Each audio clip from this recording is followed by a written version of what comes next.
누가복음 1장 8절에서 20절 말씀을 통해서 응답의 때라는 제목으로 하나님 말씀을 함께 나누겠습니다. 성경은 누구 이야기를 기록한 글이죠? 성경의 주된 주제는 무엇입니까? 예수 그리스도죠.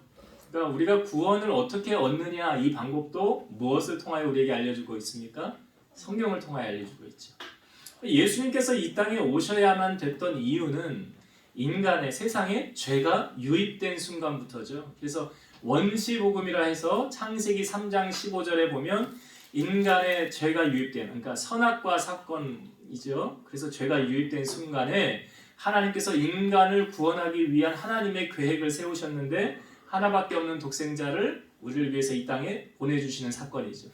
그리고 피 흘림이 없이는 사함이 없다고 그랬잖아요. 그러니까 누군가의 죄를 속하기 위해서는 누군가가 피를 흘려야 죄를 사함받을 수 있는 거예요. 그러니까 희생이 없이는 죄 사함 받을 수 없는 거죠. 그러니까 구약의 제사가 사람들이 희생 제물을 가지고 와서 손을 얹어서 이것이 죽어짐으로 말미암아 당신의 죄가 전이 되어져서 죄가 사함받게 되는 것입니다. 이 원리잖아요. 제사의 원리가. 그러니까 우리를 위한 대속물로 이 땅에 오신 분이 누구세요? 예수님이죠. 그래서 예수님을 뭐라고 그래요? 세상 죄를 지고 가는 하나님의 어린 양이다 라는 표현하잖아요.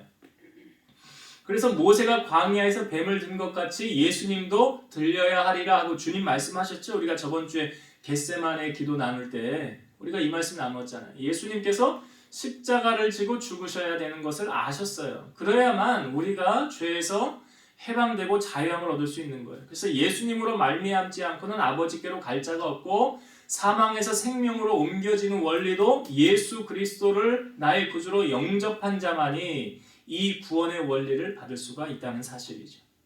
그러니까 구약은 예수님이 오실 것을 예견한 말씀이고 신약은 오신 예수님 그 이후의 사건이잖아요. 구약의 마지막 권이 성경의 마지막 권이 뭐죠? 구약의 제일 마지막 창세기부터 시작해서 말라기죠. 마태복음 바로 앞에 있는 게 말라기예요. 근데 말라기서는 4장까지 있고요. 4장의 5절과 6절 제가 마지막 두 절을 읽어볼게요. 이게 누구 이야기인가? 보세요. 말라기 4장 5절 6절 보라 여호와의 크고 두려운 날이 이르기 전에 내가 선지자 엘리야를 너에게 보내리니 그가 아버지의 마음을 자녀에게로 돌이키게 하고 자녀들의 마음을 그들의 아버지에게로 돌이키게 하리라. 돌이키지 아니하면 두렵건대 내가 와서 저주로 그 땅을 칠까 하노라 하시니라. 여기 말라기가 이렇게 끝이 나요. 4장 5절 6절 마지막 이렇게 딱 끝이 납니다. 그 여기 말라기서 마지막 부분에 내가 선지자 엘리야를 너희에게 보내리니 그랬어요. 그 선지자는 누굴까요? 세례 요한입니다. 세례 요한이 알 수 있는 것이 오늘 우리가 읽은 본문의 17절의 말씀을 한번 보세요. 동일한 말씀이 기록되어져 있습니다. 오늘 우리가 읽은 본문의 17절 말씀 봅니다. 그가 또 엘리야의 심령과 능력으로 주 앞에 먼저 와서 아버지의 마음을 자식에게 거스리는 자를 의인의 슬기에 돌아오게 하고 주를 위하여 세운 백성을 준비하리라. 여기 지금 누구 이야기를 소개를 하고 있는 거예요? 아직 태어나지 않은 아이를 소개하는데 그 아이가 누굽니까? 세례 요한이에요. 세례 요한을 소개할 때 말라기서 마지막 부분에 있는 4장에 있는 말씀을 다시 보여주고 있잖아요. 엘리야의 심령과 능력으로. 그러니까 오늘 본문의 말씀은 이제 말라기서에 예견되어졌던 세례 요한을 이 땅에 보내시는 장면으로 우리에게 소개되고 있는데, 자, 세례 요한의 사명은 무엇이었습니까? 예수님보다 6개월 먼저 와서 주님 오실 길을 예비하는 사람. 세례 요한을 광야에 외치는 자의 소리라는 표현을 해요. 그리고 세례 요한이 외친 소리가 무엇입니까? 회개하라, 천국이 가까이 왔느니라.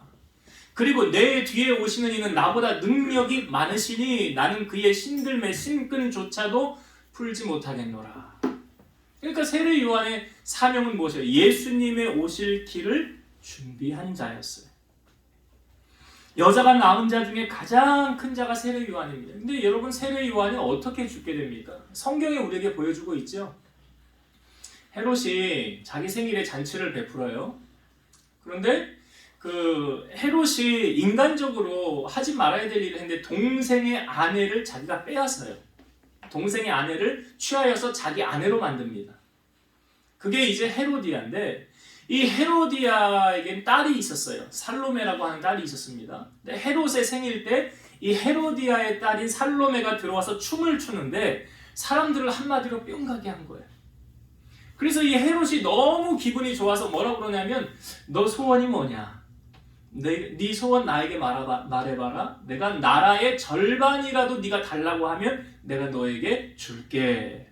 그러니까 이 살로메가 엄마한테 가서 엄마 저기 왕이 나한테 소원 얘기하라고 무엇이든지 들어준다고 하는데 뭘 말할까요? 그랬더니 헤로디아가 전에 세례 요한을 어떻게 생각했냐면 원수와 같이 생각했어요.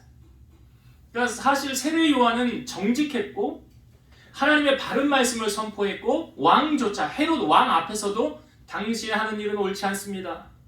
그렇게 하면 안 됩니다. 누가 왕 앞에 감히 그렇게 말합니까?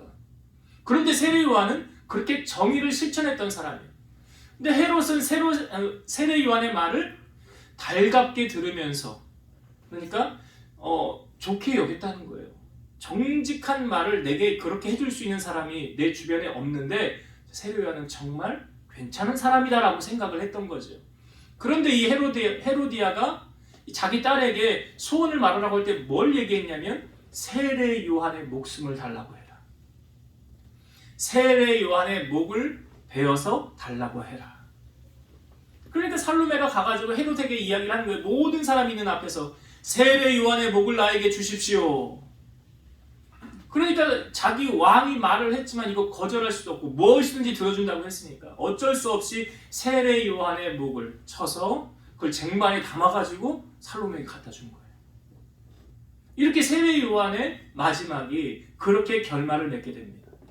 어떻게 보면 참 불행하게 그렇게 그의 인생을 마감하는 것을 볼 수 있죠. 그러나 분명한 사실은 세례 요한의 사명은 다 했습니까? 못했습니까? 다 했어요. 그가 해야 되는 사명은 다 마친 후에 그가 하나님의 나라로 입성하는 것을 성경은 보여주고 있습니다. 우리가 이런 이야기 합니다. 그 사람을 잘 알려면 그 집안을 봐야 된다라는 얘기하죠. 그 사람은 어떤 사람이냐? 우리가 왜 배우자들을 뭐 이렇게 결혼을 할 때도 이렇게 보면 뭘 봅니까? 집안을 보잖아요. 그러니까 세례 요한의 집안이 어떠했을까? 오늘 본문은 세례 요한이 어떻게 태어나게 됐는지 그 집안을 우리에게 보여주는 거예요. 그럼 사도 바울이 결혼 안 했죠?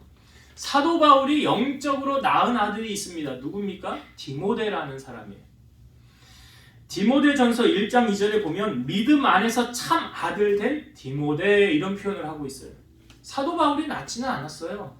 그런데 믿음 안에서 내가 낳은 아들이라고 표현을 하고 있어요.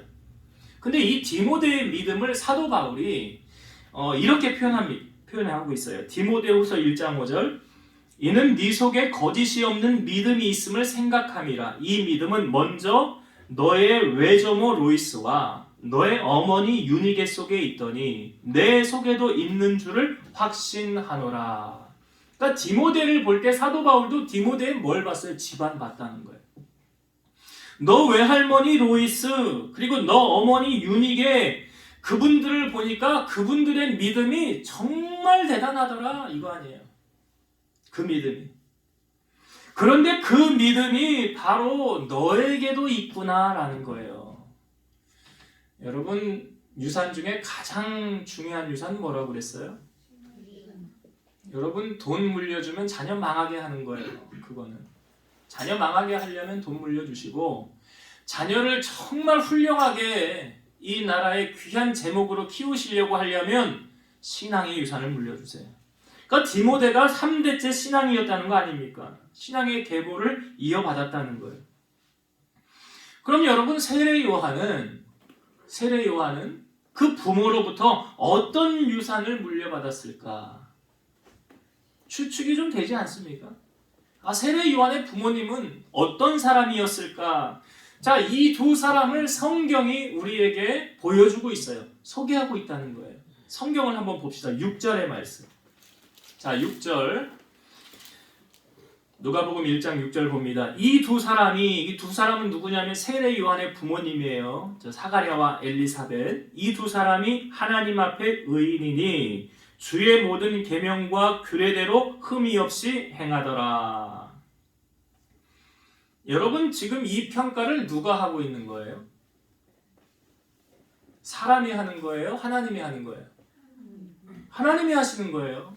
하나님이 지금 사가랴와 엘리사벳을 평가하는 거예요. 어떻게 평가했어요? 하나님 앞에 의인이다. 그리고 주의 모든 계명과 규례대로 흠이 없이 행하더라. 이걸 누가 지금 평가했다고요?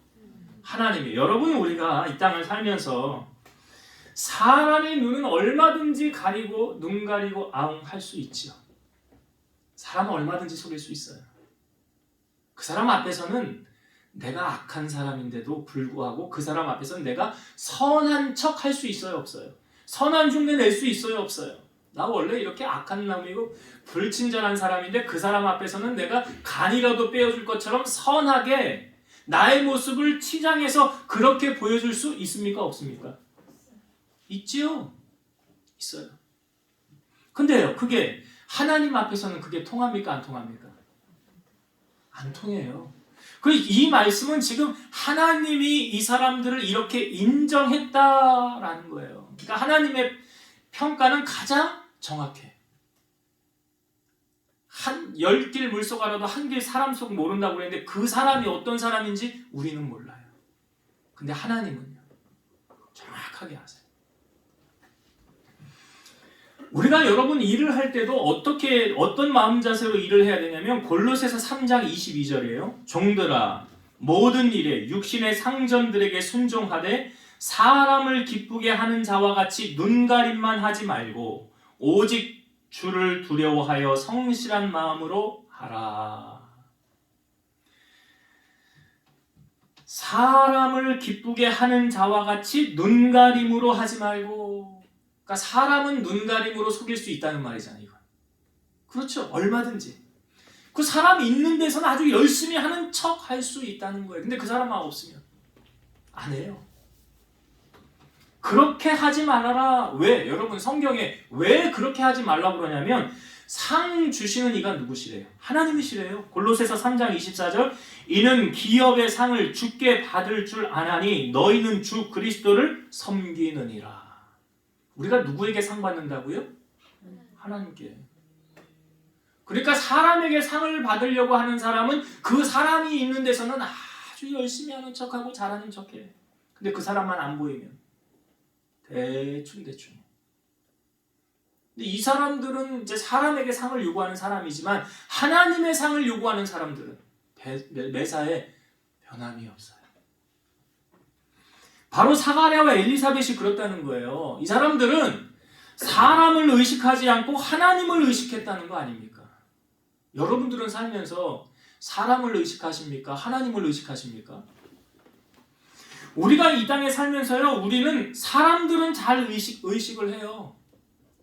저 사람이 나 보고 있을 때 상당히 행동을 조심해야 돼요. 아무렇게나 행동을 하면 안 돼요.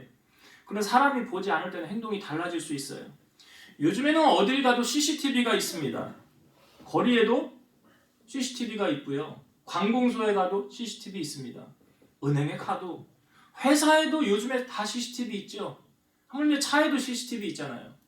제가 며칠 전에 우리 차에 이렇게 누가 기스를 내면서 아파트에 갔어요. 그래서 CCTV 좀 봅시다. 그랬더니 CCTV가 몇 개인지 모르겠어요. 다 헤아릴 수가 없어요. 들어오는 입구부터 나가는 데까지 아파트 엘리베이터부터 모든 게 다 CCTV에 다 드러나더라고요. 안 보이는 데가 없더라고요. 여러분 하나님의 나라에도 하나님께서 카메라로 우리를 촬영하고 있다는 사실을 아십니까? 하나님의 나라에도 CCTV가 있어요. 왜 제가 이 말씀을 드리냐면 말씀에 그렇게 우리에게 알려주고 있거든요. 요한계시록 22장 12절 보라 내가 속히 오리니 내가 줄 상이 내게 있어 각 사람에게 그가 행한 대로 갚아주리라. 각 사람에게 그가 행한 대로 갚아준다는 말은 돌이켜 말하면 내가 다 찍고 있어.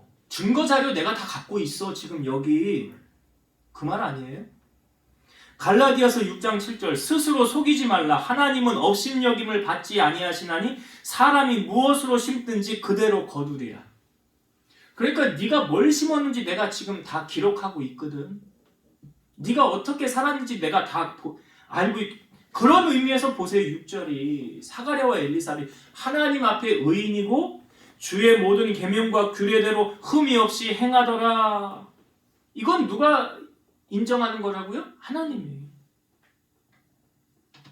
인정하는 거예요. 여러분, 우리가 하나님께로부터 인정을 받으려면 제가 자주 하는 얘기예요. 코람데오 신앙 가져야 된다고 그랬죠. 코람데오가 무엇입니까? 하나님 앞에서. 우리의 모습이 늘 사람 앞에서가 아니라 하나님 앞에서. 그래서 누가 보든 보지 않든 하나님의 말씀을 붙잡고 그 말씀대로 살아가는 사람. 이런 사람에게 하나님의 복이 임한다라는 것을 우리에게 알려주고 있는 거예요. 자, 사가랴와 엘리사벳이 이렇게 살았어요. 자, 이렇게 살면 여러분 따라와야 되는 게 있어요. 뭐가 따라와야 됩니까? 만사형통. 그렇죠. 무얼 하든지 다 잘 돼야 돼. 만사형통. 아니, 이렇게 사는데 말씀대로 살고 하나님 기뻐하는 대로 살고 하나님의 의인이라고 인정하고 그러면 우리가 하는 일이 다 잘 돼야 되잖아요. 그런데 사가랴와 엘리사벳의 삶을 한번 봅시다. 7절의 말씀. 7절을 봅시다. 엘리사벳이 잉태를 못함으로 그들에게 자식이 없고 두 사람의 나이가 많더라. 제가 앞부분에 말씀드렸어요. 하나님의 말씀대로 순종하여 살면 따라와야 되는 게 있는데 그게 뭐냐면 하나님의 축복, 번성하는 은혜. 뭘 했는지 잘 돼야 돼요. 이거 만사형통이라고 그래요. 그런데 오늘 7절의 말씀에 보니까 반전이에요. 아이를 낳지 못했다는 거예요. 여러분, 이스라엘에 있어서 여자가 아이를 낳지 못한다? 그러면 어떤 시각으로 사람을 바라보냐면 쟤는 하나님께 저주받은 사람이야. 저는 하나님께 저주받은 사람이에요. 그러니까 사람들의 시선에 의하면 이 사가랴와 엘리사벳은 야, 지금 저 사람들 쇼하는 것 같다. 쇼하는 것 같아. 왜? 아니, 사람들이 있을 때는 거룩한 척하고 말이야, 경건한 척하고 믿음 좋은 척하는데 왜 자식이 없어? 뭔가 하나님 앞에 잘못한 게 있겠지. 여러분, 이 사람들의 말이 맞습니까? 틀립니까? 틀리죠? 근데 사람들은 그렇게 평가를 해요. 보이는 걸로. 그냥 눈앞에 자기들이 생각하고 싶은 대로 평가를 해버려요. 하나님의 뜻은 모르면서. 그러니까 더욱 힘든 것이 무엇입니까? 그대로 말씀대로 살고 하나님 기뻐하는 대로 살았지만 삶에 하나님의 변화와 역사가 나타나지 않는 것. 이럴 때 이 사람들이, 이러한 성도들이, 혹 우리의 삶에도 그럼에도 불구하고 신앙생활을 잘하고 있는 성도들이 꼭 갖춰야 될 덕목이 있습니다. 야고보서 1장 2절부터 4절. 내 형제들아, 너희가 여러 가지 시험을 당하거든 온전히 기쁘게 여기라. 이는 너희 믿음의 시련이 인내를 만들어내는 줄 너희가 알미라. 인내를 온전히 이루라. 이는 너희로 온전하고 구비하여 조금도 부족함이 없게 하려 함이라. 여러 가지 시험을 당하거든 온전히 기쁘게 여기라. 사가랴 엘리사벳 시험 당하고 있는 거예요. 사람들의 비난과 손가락질 당하고 있는 거예요. 그럼에도 불구하고 그 믿음의 끈 놓지 않았잖아요. 그럴 때 성경이 우리에게 말하지요. 믿음의 시련이 인내를 만들어낸다. 인내를 온전히 이루라. 이는 너희로 온전하고 구비하여 조금도 부족함이 없게 하려 함이라. 여러분, 인내라는 거, 우리 옛날에 야고보서 말씀 강의하면서 한번 나눴던 것 같은데 참는 거예요. 하나님 일하실 때까지 참는 거 인내예요. 히브리서 10장 36절. 너희에게 인내가 필요함은 너희가 하나님의 뜻을 행한 후에 약속하신 것을 받기 위함이라. 왜 인내가 필요하대요? 하나님의 뜻을 행한 후에, 이게 하나님의 뜻을 행한 후에가 뭐예요? 6절의 이 말씀이잖아요. 그렇게 살았잖아요. 하나님의 계명과 말씀대로 살았잖아요. 말씀대로 산 그 사람들을 향하여 말하는 거예요. 사가랴와 엘리사벳 같이. 하나님의 뜻을 행한 후에 약속하신 것을 받기 위함이라. 여러분, 예수님을 믿는다고 신앙생활을 하는데도 달라진 게 하나도 없네. 형편이 왜 펴지지가 않아? 왜 좋은 일이 일어나지 않아? 왜 기도하는데 응답이 일어나질 않는 거야?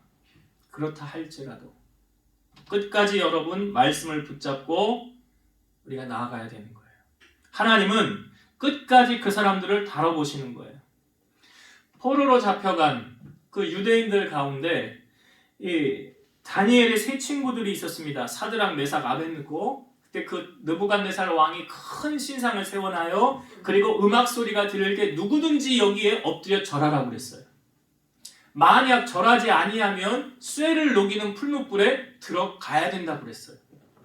그런데 음악 소리가 들리는데도 사드락, 메삭, 아벳느고가 절하지 않는 거예요.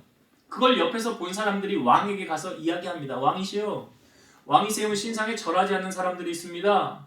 누구냐? 당장 데려와라. 사드락, 메삭, 아벳느고가 왕 앞에 섰어요. 얘네들이 뭐라고 왕에게 이야기하냐면, 왕이시여, 우리는 왕이 세운 신상에게 절할 수 없습니다. 우리는 하나님만 섬깁니다. 그랬더니 왕이 하는 말이, 야, 이 풀무불 가운데서 너희를 건져낼 신이 있겠느냐? 왕이시여, 우리가 섬기는 하나님이 우리를 건져내실 것입니다. 혹 우리를 건져내지 않는다 할지라도 우리는 하나님만 섬길 것입니다. 이게 그리 아니하실지라도요.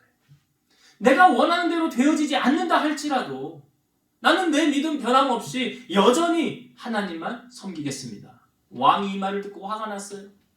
야, 평상시보다 7배나 더 뜨겁게 불을 달궈라.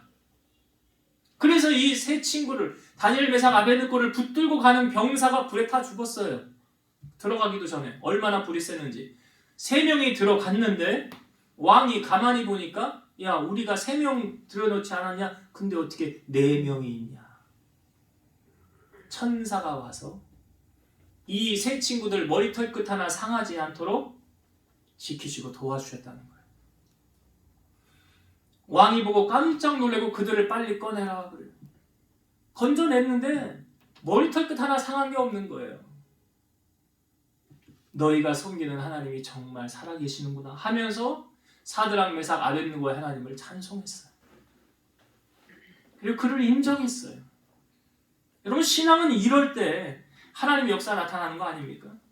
그러니까 이들이 어려움 속에서 그냥 인내하지 않았다고 한다면, 하나님을 섬기지 않았다고 한다면 그런 역사가 나타나지 않았을 거예요. 우리는 변치 않는 믿음으로 하나님 앞에 나아가야 됩니다. 이걸 크리스찬이라고 한다면 우리는 어디를 가나 우리의 삶에 이런 인내가 따라와야 돼요. 직장 생활하는 사람이 직장 가고 싶으면 가고 가기 싫으면 안 가고 나 일하기 싫은데 오늘은 나 안 갈래. 자기 마음대로 막 그렇게 할 수 있습니까? 안 되죠. 인내가 따라와야 되면 힘들어도 가야 되는 거잖아요. 사업을 하는 사람에게도 인내는 필수입니다. 좀 해보다가 잘 안 되면 야, 접자. 안 되겠다.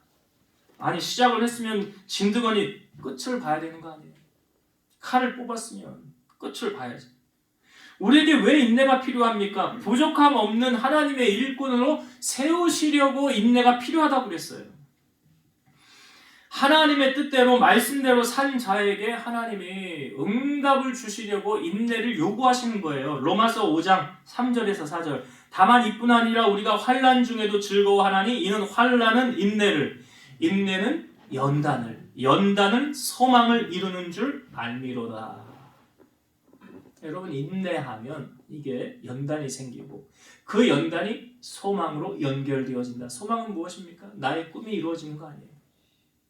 그 꿈을 이루기 위해서 우리는 인내라는 과정을 겪어야 된다.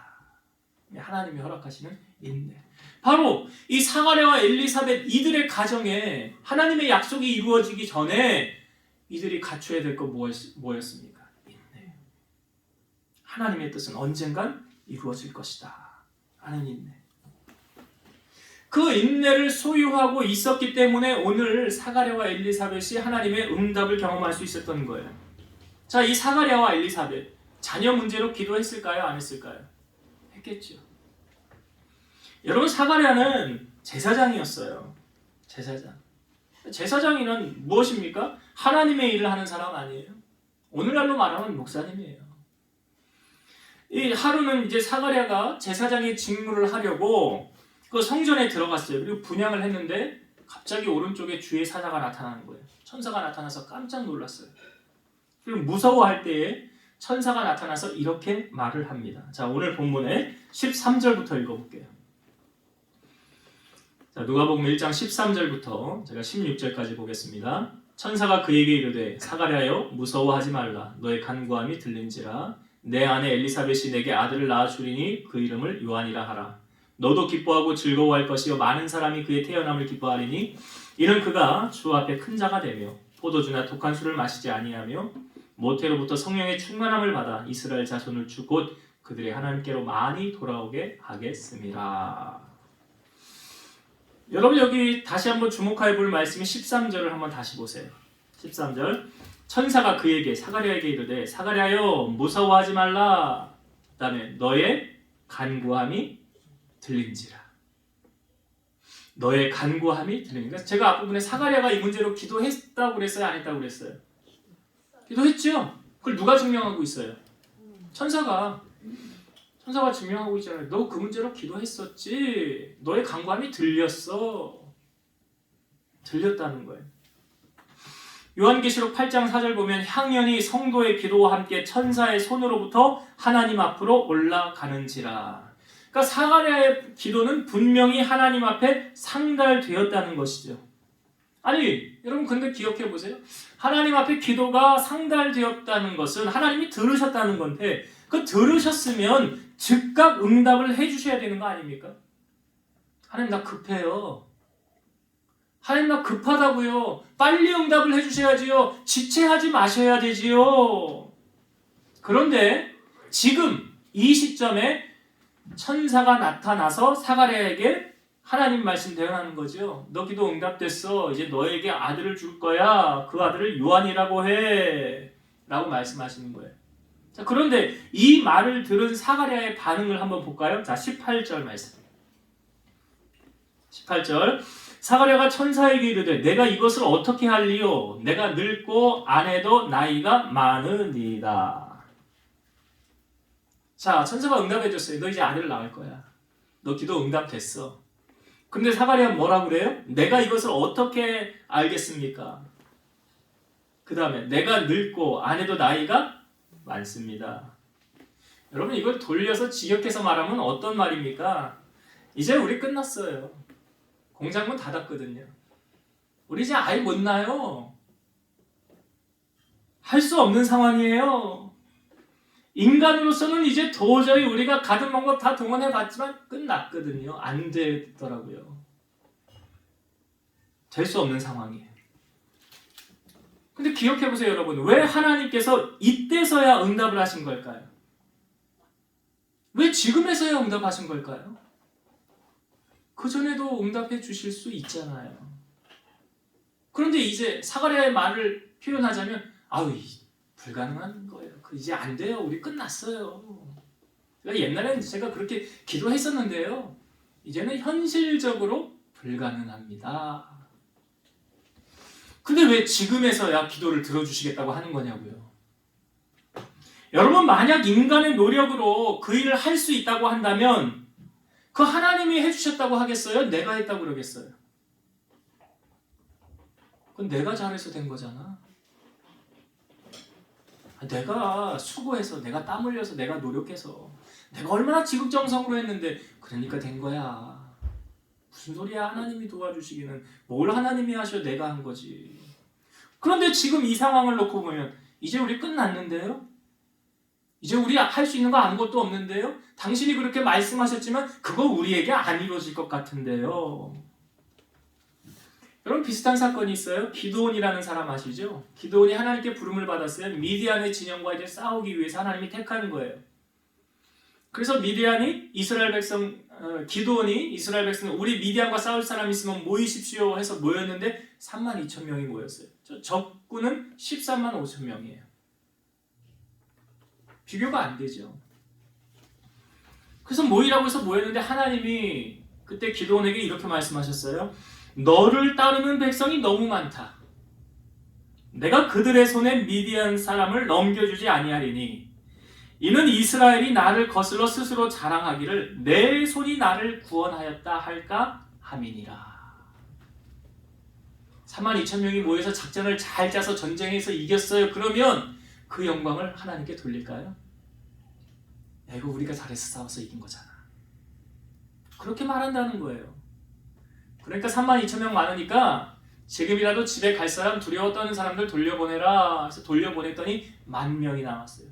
하나님이 똑같이 기드온에게 말씀하십니다. 10,000명도 많다. 너 내가 시키는 대로 해라. 그래서 그 10,000명을 데리고 가서 강가로 데리고가서 물을 마시게 하는데 이 물을 떠서 이렇게 입으로 핥은 사람의 숫자를 따로 모았더니 300명이에요. 이 300명만 남고 나머지는 다 돌아가라고 집으로. 그러면서 하시는 말씀이 내가 이 300명으로 너희를 구원하리라. 300명이 싸워서 이겼다고 한다면 300명이 우리가 잘 싸워서 이겼다고 하겠어요? 하나님이 도와줘서 이겼다고 그러겠어요? 그렇죠. 우리 하나님은 그 소리 듣고 싶으신 거예요. 우리 하나님은 그렇게 영광받길 원하시는 거예요. 오늘 본문에 사가랴와 엘리사벳은 인간의 몸으로선 이제 끝이 났잖아요. 할 수 없는 상황이잖아요. 인간의 끝이 하나님의 시작이라는 것을 아십니까? 이사야 43장 19절 보라 내가 새 일을 행하리니 이제 나타낼 것이라 너희가 그것을 알지 못하겠느냐 반드시 내가 광야의 길을 사막의 강을 내리니. 하나님이 하시는 일. 광야에 어떻게 뭐가 생긴대요? 길이요? 사막에 뭐가요? 강이요. 상상할 수 없는 일을 하나님 펼쳐나가신다고 말하지 않습니까? 여러분 아무리 절망적인 상황이라고 하고 앞이 캄캄하고 답답해도 우리가 낙심하지 말아야 할 이유는 무엇입니까? 우리의 끝이 하나님의 시작이라는 거예요. 그 전에 내가 할 수 있다고 하면 하나님도 뒷짐지고 계실걸요? 네가 해봐라 그래 어디. 너 나 도움 필요 없잖아. 네가 해봐. 그러나 여러분 우리가 두 손을 드는 순간 나 이제 하나님 없이는 안 돼요. 하나님이 나 도와주지 않으면 나는 일어설 수 없어요. 주님만이 나의 도움이 되십니다. 라고 우리가 두 손을 드는 건 하나님께 항복하는 거잖아요. 이제 내가 할 수 있는 게 없습니다라는 거잖아요. 그 순간부터 하나님이 일하시는 거예요. 그 순간이에요. 지금 왜 하나님의 응답이 사가랴에게 이때 이루어졌습니까? 이제 끝났는데요. 그 끝이 하나님의 시작이에요. 그래서 하나님이 이때 응답하시는 거예요. 복음성가 가운데 여러분 주가 일하시네라는 복음성가 아시죠? 제가 앞부분 한번 불러볼게요. 오늘 주제하고 연결이 되어서 그래요.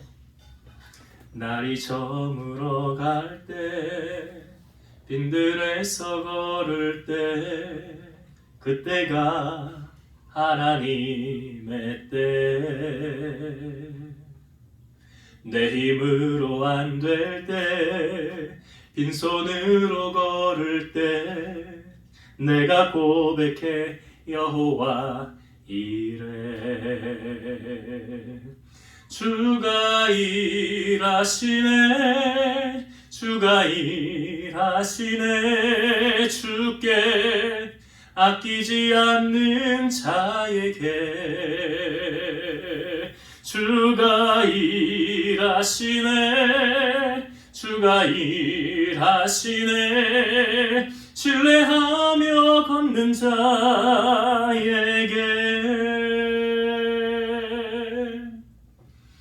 여러분 어느 순간 주님이 일하십니까? 내 힘으로 안 될 때 빈손으로 걸을 때 그때 우리가 고백해야 될 게 있어요. 하나님 이제 하나님이 일하실 타이밍입니다. 하나님 이제 하나님이 역사하실 타이밍이에요. 이제는 내 힘으로 사방을 바라봐도 아무도 나를 도울 사람도 없고 도와줄 그 누구도 없습니다. 그러니 주님이 일하시기 얼마나 좋은 시기입니까? 여러분, 하나님이 일하신다는 것은 우리의 무능력을 그분 앞에 인정해 드려야 되고요.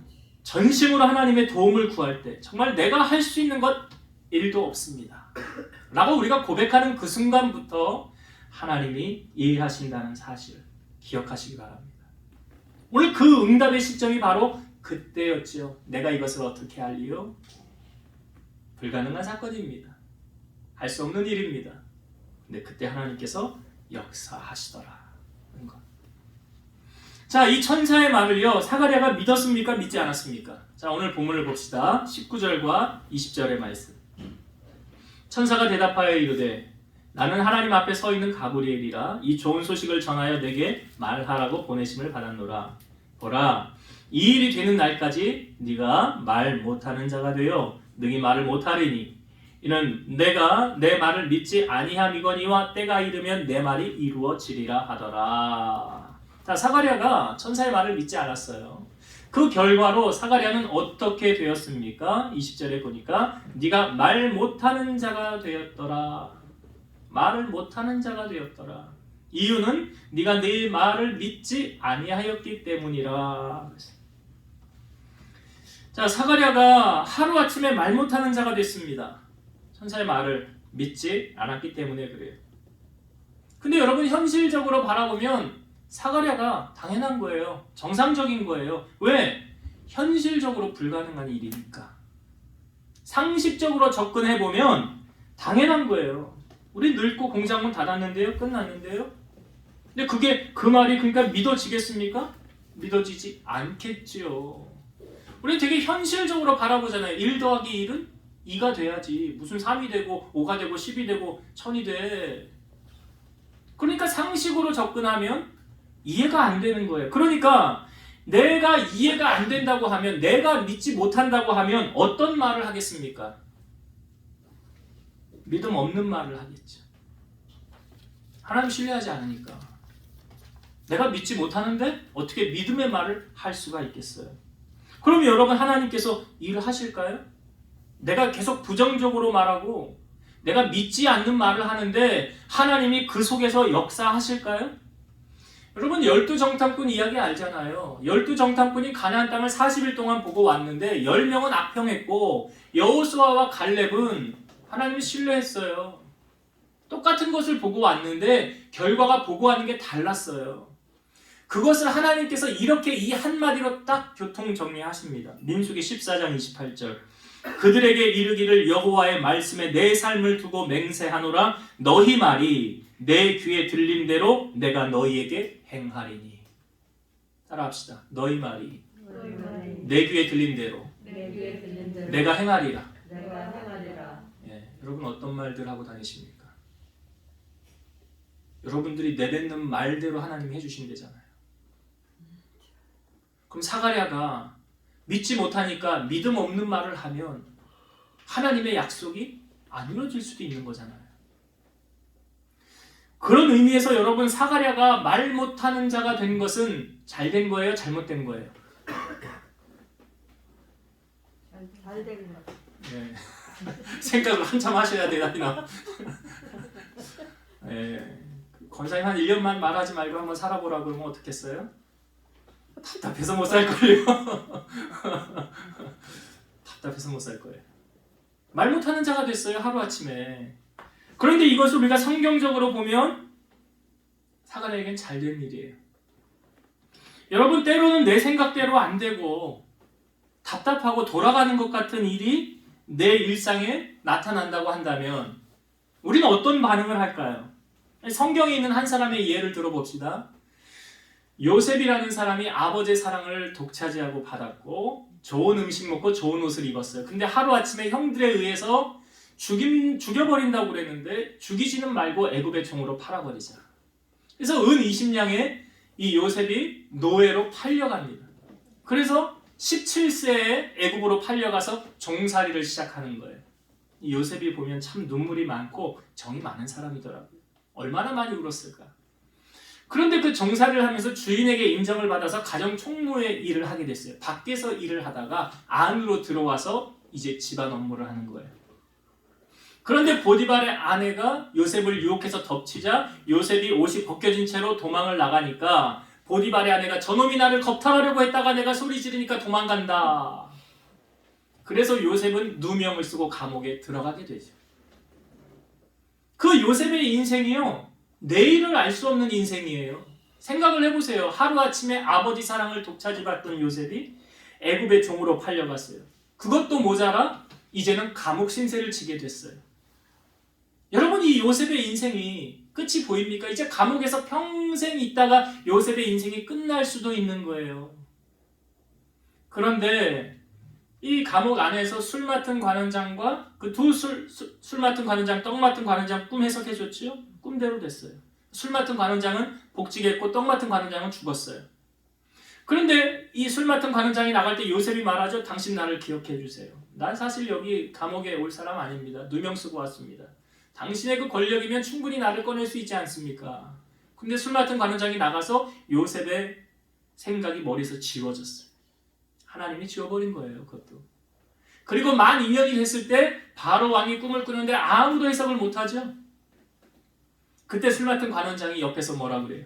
제가요 사실 2년 전에 감옥에서 이런 일이 있었습니다. 그 꿈 해석해 준 사람, 그 사람 꿈 해석대로 됐습니다. 당장 그를 데려와라. 요셉이 바로 왕 앞에 서가지고 말하기를 해석은 하나님께 있습니다. 하고 꿈 해석을 다 했죠. 앞으로 7년 동안은 풍년이 있을 것이고 그 뒤에 7년 동안은 흉년이 있을 것입니다. 지혜로운 사람을 세워서 대비하게 하옵소서. 했더니 바로가 반지를 빼주면서 너 이거 끼고 네가 이 나라를 통치해라. 네 허락 없이는 함부로 수족을 놀릴 사람 없으리라. 그렇게 해서 요셉이 30세 총리가 된 거예요. 그 이제 흉년이 되어서 식량을 사러 형들이 왔을 때 요셉이 앞에 섰는데 분장을 하고 말이 다르니까 못 알아본 거죠. 절을 할 때 요셉이 자기가 꾼 꿈을 생각했죠. 그리고 나중에 이제 자기의 신분을 밝히고 아버지를 다 모시고 오게 했을 때 이제 형들에게 이렇게 말하잖아요. 요셉이 한 말이. 당신들이 나를 이리로 보낸 것이 아니라 하나님께서 나를 보내셨습니다. 그 요셉이 그 당시에는 그 팔려갈 때 형들이 자기를 죽이려고 할 때 종살이 할 때 그 감옥살이 할 때 하나님의 큰 비전과 꿈을 그때는 요셉은 몰랐겠죠. 그러나 나중에 보니까 우리 민족을 우리 가족을 구원하기 위한 하나님의 계획으로 나를 먼저 보내셔서 하나님이 일하셨구나 라는 것을 요셉이 깨닫게 되었죠. 여러분 우리의 인생도 모르는 거잖아요. 지금 당장은 되어지는 일이 없고 보이지 않고 막히고 답답하고 그렇다 할지라도 하나님께서 우리의 인생을 역전시킬지 누가 알아요? 여러분 인생 끝나봐야 하는 거예요. 여기에서 세계 100대 재벌 들어가는 사람이 나올 줄 누가 알아요? 아멘. 아멘 하는 사람은 될 줄로 믿습니다. 모르는 거잖아요. 하나님이 하신 일을 누가 알아요? 요셉이 그렇게 될 줄 아무도 몰랐잖아요. 여러분 오늘 말씀을 이제 정리하겠습니다. 오늘 주시는 은혜 우리가 세 가지로 나눴어요. 먼저는 하나님 앞에 나는 어떤 사람인가를 다시 한번 점검하는 거예요. 사가랴와 엘리사벳. 하나님이 인정하는 의인이었고 주의 모든 계명과 규례대로 흠이 없이 행하더라. 그러니까 하나님 복받을 만한 자격 충분하게 있는 사람이죠. 그러니까 우리가 하나님 앞에 최선을 다하고 내게 주신 직분을 잘 감당할 때 그리고 나서 하나님 뭐 이렇게 알아서 하나님 내일 해주시지 않겠는가. 먼저는 우리가 하나님 보시기에 정직하게 아름답게 코람데오 신앙을 가지고 살아가는 삶. 진짜 크리스찬이고요. 두 번째, 하나님께서 이 지금 응답하신 시점이 언제입니까? 인간으로서는 도저히 할 수 없는 시점이잖아요. 끝났다라는 시점이에요. 끝났다. 그러나 중요한 사실은 그것을 위해서 하나님 앞에 기도했지요, 사가랴가. 우리 지금 요즘 다니엘 기도하고 있는데 참 은혜가 돼요. 성전에서 같이 기도하고 말씀 나누고 얼마나 은혜가 되는지 몰라요. 기도하는 것에 대한 응답의 때가 반드시 있다는 사실. 기도가 그냥 땅에 떨어지지 않아요. 하나님이 다 때가 되면 들어주시는데 그 때가 언제였습니까? 우리의 끝이 하나님의 시작이라는 것. 그러니까 여러분 절대로 예수님도 기도하고 뭐 하지 말래요? 낭망하지 말아라. 절망하지 말아라. 그 기도를 붙잡고 믿음으로 나아가야 되고, 마지막 세 번째, 때로는 내 생각대로 안 된다 할지라도 지금 사가랴가 말 못하는 벙어리가 됐잖아요. 그런데 그것이 오히려 그에게는 축복이었다는 사실. 그리고 사가랴의 입이 언제 열립니까? 나중에 아이 낳고 이름을 요한이라고 서판에다가 요한 쓰고 난 다음에 입이 열리게 되었고, 그 입이 열리자 가장 먼저 한 게 뭔지 아십니까? 하나님께 영광을 올려드리고 하나님을 찬양했더라. 우리의 삶, 때로는 이해할 수 없는 어려움이 닥친다 할지라도 그것을 하나님이 가장 아름답게 바꾸셔서 우리의 축복으로 갚아주신다는 사실 기억하시고 승리하는 여러분 되시기를 주의 이름으로 축원드립니다. 기도하시겠습니다. 살아계셔서 역사하신 하나님 감사합니다. 오늘 주신 이 말씀을 붙잡고 우리 성도들이 믿음 안에 거하고 하나님 앞에 의인으로 인정받으며 어떤 상황에서도 이 신앙의 끈 놓지 않고 기도하며 하나님이 일하실 때를 받아보며 기도의 응답을 받고 살아계신 하나님을 간증하는 주인공들이 되게 하옵소서. 예수님의 이름으로 감사하며 기도드리옵나이다. 아멘.